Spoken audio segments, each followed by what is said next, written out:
എല്ലാവർക്കും നമ്മുടെ ചാനലിലേക്ക് സ്വാഗതം.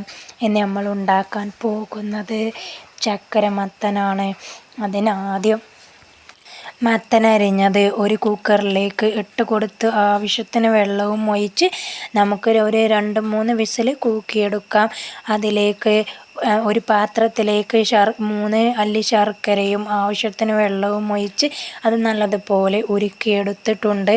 ഇനി നമുക്ക് അത് മത്തനിലേക്ക് ഒഴിച്ചു കൊടുക്കാം. അരിപ്പ വെച്ച് അരിച്ച് ഒഴിക്കാം. എന്നിട്ട് മത്തൻ നമ്മൾ വേറൊരു ഇതിലേക്ക് മാറ്റി കൊടുത്തിട്ടുണ്ട് കേട്ടോ.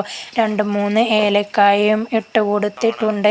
ഇനി 1 കപ്പ് വെള്ളവും ഇട്ട് 1 നുള്ള് ഉപ്പും ഇട്ട് ഈ മത്തനിലേക്കും 1 നുള്ള് ഉപ്പ് ഇട്ട് കൊടുക്കണം. അതിലൊന്ന് ബാലൻസ് ചെയ്യാൻ വേണ്ടിയിട്ട് നമുക്ക് 1 കപ്പ് പൊടി എടുത്തിട്ടുണ്ട്.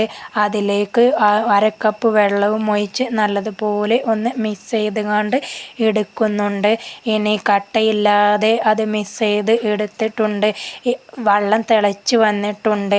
അതിലേക്ക് 1 കപ്പ് അരിപ്പൊടി ഇട്ടുകൊണ്ട് നല്ലതുപോലെ മിക്സ് ചെയ്ത് എടുക്കണം. ഇനി നമുക്ക് ഈ മത്തനിലേക്ക് കലക്കി വെച്ച അരിപ്പൊടി ചേർത്ത് നല്ലതുപോലെ മിക്സ് ചെയ്യുക. ഇനി നമ്മൾ ഉണ്ടാക്കി വെച്ച മാവ് നല്ലതുപോലെ കുഴച്ച് എടുത്തിട്ടുണ്ട്. അപ്പോഴത്തേന് മത്തൻ തിളച്ച് വരുന്നുണ്ട്. ഇനി അത് ഇങ്ങനെ ചെറിയ ഉരുളകളാക്കിയിട്ട് എടുക്കണം. ഇതുപോലെ ഉരുളയാക്കിയിട്ട് നടുക്ക് ഒന്ന് അമർത്തി കൊടുക്കണം ഒരു കൈ കൊണ്ട്.